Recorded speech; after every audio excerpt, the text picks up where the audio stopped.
Bueno, en el episodio de hoy de entrevistas históricas les traigo a un profesor italiano que no es muy conocido, se llama Daniele Giglioli. Él ha escrito un libro que a mí me parece de muchísima relevancia para comprender buena parte de las problemáticas que nos atraviesan hoy día a día. El libro se llama Crítica de la Víctima. Aquí lo tengo, espero que se vea bien. Aquí me parece que ahí se ve mejor. Es un libro que tiene unos años, salió en el 2017, creo, estoy citando de memoria. Yo lo compré ahí de casualidad.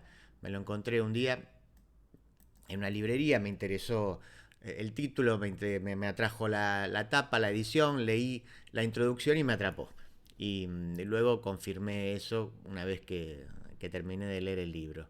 Entonces, me pareció que era una buena ocasión para buscar alguna entrevista. No hay muchas en castellano, la verdad que me costó encontrar. Pero justo hallé una de Ima Sanchís, que fue publicada en La Vanguardia, salió el 6 de marzo del año 2019. Y es justamente a propósito del libro. Como la entrevista es relativamente cortita, me pareció bueno, entonces de paso, hacer una suerte de introducción sobre Giglioli, leyendo parte de la introducción del libro. Así que entonces primero eso, les leo así algunos fragmentos para que ustedes sepan de qué va. Creo que algo pueden sospechar en la medida en que se llama Crítica de la Víctima. Y después leemos la entrevista que justamente responde a buena parte de lo que ya aparece en estos fragmentos. Comienza así. Dice, la víctima es el héroe de nuestro tiempo. Ser víctima otorga prestigio, exige escucha, promete y fomenta reconocimiento, activa un potente generador de identidad, de derecho, de autoestima, inmuniza contra cualquier crítica, garantiza la inocencia más allá de toda duda razonable. ¿Cómo podría la víctima ser culpable o responsable de algo? Si la víctima no ha hecho, sino que le han hecho, no actúa, padece. En la víctima se articulan carencia y reivindicación, debilidad y pretensión, deseo de tener y deseo de ser. No somos lo que hacemos, sino lo que hemos padecido, lo que podemos perder, lo que nos han quitado. Es una parinodia de la modernidad, caracterizada por sus onerosos preceptos. Anderguido, digo bien, abandona la minoría de edad. Esto que pone Giglioli refiere al famoso texto de Kant, que es la Ilustración, donde él hablaba de eso, ingresar al siglo ilustrado, al siglo de las luces como siendo una mayoría de edad, siendo responsable, guiados por la razón, etcétera. Y aquí lo que advierte Giglioli bien, me parece, es que vivimos en un tiempo, en ese sentido, claramente antimoderno. En contra de también ciertos principios básicos que siempre adjudicamos a la razón. Lo dice así, en esta misma introducción. Dice, con la víctima rige más bien el lema contrario, ¿no? Respecto de esto de andar de tener la mayoría de edad. Dice, en efecto, la minoría de edad, la pasividad y la impotencia son cosas buenas. Y tanto peor para quien actúe. O sea, pues ahora es mejor ser pasivo que ser activo en este sentido. Cuando tradicionalmente de los griegos hasta estas últimas décadas siempre hay una presunción de que era mejor el que actuaba. Si el criterio para distinguir lo justo de lo injusto es necesariamente ambiguo, quien está con la víctima no se equivoca nunca. Ese es un punto interesantísimo porque ustedes lo habrán visto seguramente en las intervenciones de periodistas, yo lo escucho mucho, sobre cualquier tipo de denuncia, aunque en algunas en particular es más claro, pero muchas veces una persona X denuncia a otra y hay una duda, naturalmente, porque lo que tenemos es, no sé, hay una persona que denuncia que le hicieron algo y una persona denunciada que en muchos casos niega eso. Entonces, bueno, ¿qué hacer? Por ejemplo, un periodista se enfrenta a un medio y cree tener que tomar partido. Entonces, muchas veces, habrán escuchado ustedes, se dice, bueno, ante la duda yo estoy con la víctima. Y claro, uno podría pensar, y sí, sobre todas las personas de bien estaríamos con la víctima. El punto es que cuando hay una denuncia todavía no sabemos quién es la víctima. En todo caso lo que hay es un denunciante y hay un denunciado, pero no sabemos quién es la víctima, porque si la denuncia es real, claramente, quien denuncia es la víctima y el denunciado es el victimario. Pero por ejemplo, si la denuncia fuera falsa, quien denuncia es el victimario y quien es denunciado es la víctima. Con lo cual, no hay, no hay afirmación más vacía y más políticamente correcta en el peor de los sentidos que decir esto, yo ante la duda estoy con la víctima. Bueno, justamente es que tenemos la duda y que no sabemos quién es la víctima. En todo caso, si se trata de una denuncia que va a la justicia, bueno, habría que esperar que la justicia determine quién es la víctima o quién no. O sea, no siempre quien denuncia es la víctima. Si no, en realidad estaría todo resuelto ya. No haría falta el paso de la justicia. Está claro, ¿no? Pero, claro, tiene que ver mucho con estos tiempos. Es decir, bueno, como abrazarse a la víctima da legitimidad, como quien se abraza a la víctima aparentemente está en la verdad, claro, lo más fácil es decir yo estoy con la víctima. Pero, insisto, con el detalle este de no poder determinar a priori, y esa es la clave, quién es la víctima. Bueno, sigo un poquito más. Es decir, una época en la que todas las identidades se hallan en crisis o son manifiestamente postizas, ser víctima da lugar a un suplemento de sí mismo. Solo en la forma hueca de la víctima encontramos hoy una imagen verosímil, aunque invertida, de la plenitud a la que aspiramos, una máquina mitológica que a partir del centro vacío de una falta, carencia o ausencia, genera incesantemente un repertorio de figuras capaz de satisfacer una necesidad que tiene su origen precisamente en ese vacío. Lo indeseado se torna deseable. Pero, como ha explicado Furio Jesi, quien controla una máquina mitológica tiene en su mano la palanca del poder. La ideología victimista es hoy el primer disfraz de las razones de los fuertes, como vemos en la fábula de Fedro. Dice, si solo tiene valor la víctima, si ésta solo es un valor, la posibilidad de declararse tal es una casamata, un fortín, es una posición estratégica para ser ocupada a toda costa. La víctima es irresponsable, no responde de nada, no tiene necesidad de justificarse. Es el sueño de cualquier tipo de poder. Es extraordinaria esa frase, ¿no? Es esta idea, claro. Por eso, después más adelante lo va a decir el propio Giglioli también. Todos compiten hoy por ver quién es la víctima, porque si uno puede legitimarse frente a un otro o frente a la discusión pública como víctima, tiene todo el poder, porque nadie puede poner en tela de juicio ese lugar. Y es una propiedad que acaba obteniendo, en este caso, quien logra justificarse desde ese lugar. Dice, en su erigirse como una identidad indiscutida, absoluta, o sea, la identidad de víctima, en su reducir el ser a una propiedad que nadie pueda disputarle, realiza paródicamente la promesa imposible del individualismo propietario.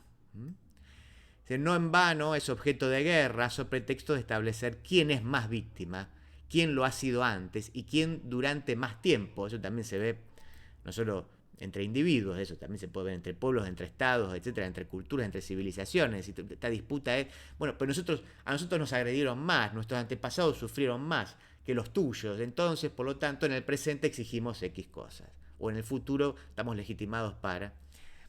Dice, quien habla en su nombre, quien tiene derecho a hacerlo, quien la representa, quien transforma la impotencia en poder. ¿Puede hablar realmente el subalterno? Acá Giglioli refiere a ese famoso ensayo de Gayatri Spivak.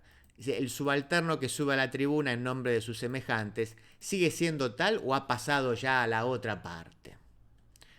A ver, les leo un poquito más de la introducción de Crítica de la Víctima de Daniele Giglioli. Dice, no nos apresuremos a contestar, no disipemos demasiado deprisa la desorientación que es deseable que generen consideraciones como estas. De las víctimas reales a las víctimas imaginarias el trayecto es largo y accidentado. Que esta desorientación sea más bien nuestro piloto luminoso, por no decir incluso nuestra guía. Piloto luminoso y síntoma de una incapacidad más general en la que la mitología de la víctima encuentra su razón de ser. La desaparición de una idea del bien creíble, positiva. Algo se ha hecho mal. El mundo antiguo, el cristianismo y la modernidad pretendieron dar una respuesta a la pregunta sobre qué es justo y necesario para una vida buena. Una respuesta es más bien ética que moral, fundada en una ratio y no solo en valores. Una polis bien ordenada, una ciudad humana como imagen de la ciudad celeste. La libertad, igualdad, fraternidad no era solo un llamamiento al deber ser.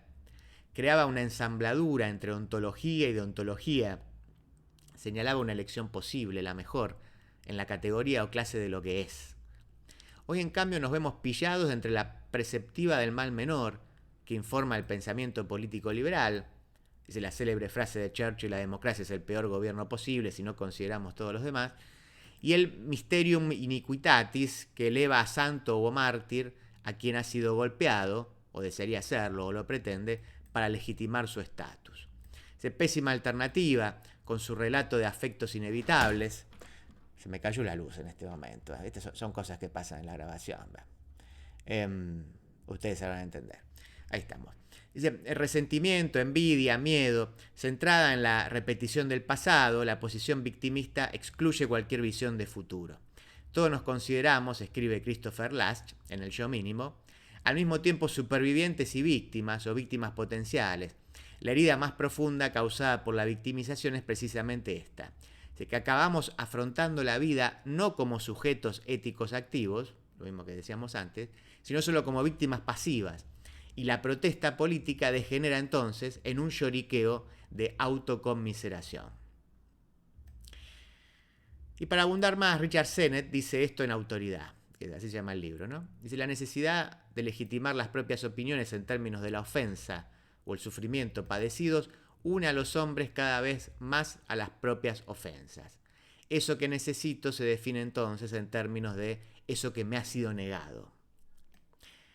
Que nuestro tiempo guste de verse representado por una fórmula de patos, o sea, de padecimiento, en la que se separa radicalmente el sentir del hacer, es un motivo de malestar. Las páginas que siguen, recuerden que es la introducción al libro, son un intento por reaccionar contra este malestar. Para ello se necesita una crítica de la víctima. La crítica presupone siempre inevitablemente cierto grado de crueldad. El objeto polémico no lo constituyen aquí, como es obvio, las víctimas reales, sino más bien la transformación del imaginario de la víctima en un instrumentum regni y en el estigma de impotencia e irresponsabilidad que éste deja en los dominados. Pero para deconstruir una máquina mitológica es esencial hundir el cuchillo en el ambiguo entrelazarse de falso y verdadero que constituye la razón última de su fuerza. Las figuras imaginarias se construyen siempre seleccionando y combinando materiales verdaderos. El mundo es más complicado que cualquier fábula de Fedro, y en esto estriba el trabajo de la crítica. En la acepción más amplia del término, la crítica no es solo reproche o juicio, sino también, por no decir más bien o ante todo, como ya dijo Kant, discernimiento, criba, tamiz, delimitación de lo que se puede y no se puede decir. Fundación de un campo, apertura de un espacio, individuación de un terreno sobre el que razonar en común. Pero la crítica es también, como ha escrito Foucault, comentando precisamente a Kant, conocimiento del límite y búsqueda de superación de este. El intento por aprovechar en la contingencia que nos ha hecho ser lo que somos, la posibilidad de dejar de ser, o de no pensar más en lo que somos, hacemos o pensamos. La crítica de la víctima no puede hacerse desde el exterior. El resentimiento, la humillación, la debilidad y el chantaje son unos datos primarios de la experiencia general. Este ensayo está dedicado a las víctimas que no quieren seguir siéndolo. Bueno, esta era entonces la introducción al libro que les comentaba, de Giglioli. Y ahora vamos a la entrevista. Repito, la hizo Ima Sanchís para La Vanguardia. Esto fue en el año 2019. Y la entrevista va justamente, de hecho, repite casi algunos pasajes que les acabo de leer, pero creo que viene bien reforzarlo, especialmente para los que se enfrentan a Giglioli por primera vez. Dice que la víctima es el héroe de nuestro tiempo, así comienza la entrevista. Y él dice: sí, ser víctima tiene privilegios, otorga prestigio, identidad, derechos, exige escucha, promete reconocimiento. ¿Inmuniza contra la crítica? Garantiza la inocencia, porque la víctima no ha hecho, le han hecho, no actúa, padece y reivindica. Es una paradoja. Es más que eso, dice la periodista, asusta, confunde. Bueno, la víctima no tiene necesidad de justificarse y ese es el sueño del poder, ¿no? Una posición estratégica. De hecho, Establecer quién es más víctima es el pretexto de todas las guerras y la idea de la que parten los movimientos populistas. Póngame un ejemplo. Sí, bueno, yo vivo en la Lombardía, la región más rica de Italia, que ha querido independizarse argumentando que nosotros somos víctimas del sur, de los que no trabajan y debemos mantener. En Italia el 60% vota por partidos que han adoptado la retórica de la víctima. En el norte dicen que somos víctimas de los emigrantes. El italiano rico se considera víctima de los que vienen de África, como Trump de los hispanos pobres o los promotores del independentismo catalán se consideran víctimas de España. El poder lloriquea. Bueno, nadie se postula para el poder sin decir que es víctima de algo, de Europa, de los extracomunitarios, de la banca. Entonces todos somos víctimas del victimismo. Bueno, a mí la víctima me interesa como síntoma de la ostentación de la debilidad y como sustituto de la reivindicación de nuestras valías. Históricamente el movimiento obrero no decía nosotros somos las víctimas, sino nosotros somos los que hacemos la riqueza y por tanto tenemos derecho a gobernar. Es decir, en ningún momento se posicionaban desde el lugar del victimismo. Y si la modernidad es hija de la revolución, interviene la periodista, y Giloli dice sí, la revolución francesa, de la inglesa, de la americana. El mito fundacional de la modernidad es revolucionario. Todas nuestras constituciones son revolucionarias y ahora estamos en un tiempo contrarrevolucionario. El victimismo perpetúa el dolor y cultiva el resentimiento. La idea sana es acabar con el dolor de tu padre, de tus antepasados. Las personas que han sufrido por nosotros lo han hecho para que fuéramos felices, no para que continuáramos su dolor. Es una paradoja. Tenemos entonces la víctima auténtica y la falsa víctima. Sí, y resulta difícil distinguirlas. Muchos herederos de grupos que fueron victimizados pretenden tener más derechos que el resto. Esto pasa muchísimo, a veces con reivindicaciones indígenas, gente que aparece como representante de antepasados que han vivido hace 500, 1000, 2000 años, que se posicionan desde ese lugar. Y la periodista le dice que son como víctimas hereditarias. Y dice, sí, porque no son ellos las víctimas, lo fueron sus antepasados, que en realidad no pretendían tener más derechos, sino simplemente ser iguales al resto. En Israel, muchos jóvenes se hacen tatuar el número del campo de concentración de lo abuelo. Estamos grabando esto en 2024, así que esto tiene como una cierta actualidad, más allá de que Giloli lo menciona, aclarémoslo, en una entrevista del año 2019. No sé si al día de hoy opinaría lo mismo o qué vuelta le daría a este razonamiento. ¿Y por qué ha triunfado el victimismo? Bueno, porque llena un vacío de sentido, de identidad. Todos sabemos que nuestra identidad es un patchwork, es líquida. Sin embargo, la víctima tiene una identidad fija, definida, precisa, sólida. Me hicieron aquello y eso me garantiza identidad, escucha y respeto. Pero, claro, es un paradigma paralizante, porque ser víctima nos impide llegar a la mayoría de edad. Recuerdan ese pasaje que refería a Kant, ¿no? Dice, todas las épocas fecundas han visto el mundo como un gigantesco monte de problemas y han dicho, ahora yo los resolveré. Lo han hecho bien o mal, pero siempre la idea ha sido, yo he venido al mundo a resolver este problema. Y eso es la adultez. Lo que decía en una poesía Bertolt Brecht, no esperes ninguna respuesta que no sea la tuya. El menor, en cambio, como la víctima, es irresponsable, no tiene respuesta, espera que la respuesta venga de afuera. Estábamos habituados a que el héroe fuera alguien que actuaba, que hacía algo bueno. El siglo XX nos hizo pensar que todos éramos protagonistas de la historia, pero ahora vivimos en un estado de impotencia. ¿Y qué hay de los movimientos sociales? Son hobbies para ricos. Evitar los plásticos o apostar por el comercio de proximidad es caro. Los pobres van a comprar al supermercado más barato. En todo el mundo, los del centro de las ciudades defienden buenos sentimientos de izquierda. En las periferias son populistas. ¿Y cómo se deja de ser víctima? El que actúa nunca es víctima. El combatiente, aunque haya perdido, aunque haya muerto, no es una víctima. Es alguien que ha tomado sus propias decisiones. La vida no va siempre bien. Europa ha vivido 70 años de abundancia. Sí, ha sido el lugar más rico del mundo, lleno de derechos civiles, sociales, de riqueza, y damos por sentado que son nuestros derechos, pero no son derechos, son luchas, conquistas, y puede acabar en cualquier momento. Las mujeres saben muy bien que la lucha no acaba nunca. ¿Hay que mirar hacia adelante? Sí, la víctima siempre está ligada al pasado, algo que le hicieron. Por el contrario, el que actúa siempre lo hace hacia adelante. Se puede recomenzar, decir no importa lo que me han hecho, lo que importa es lo que yo haré a partir de ahora. Las dos cosas son ciertas. Depende de dónde pongas el acento. Bueno, aquí entonces cerramos la entrevista que le hiciera Ima Sanchis a a Daniele Giglioli de la Universidad de Bérgamo. Comenzamos igual este video con una introducción al libro al cual refiere la entrevista, que es Crítica a la Víctima, y que por cierto es un libro que yo les recomiendo. Los despido y por supuesto si quieren suscribirse al canal, se los voy a agradecer. Abrazo grande, hasta la próxima.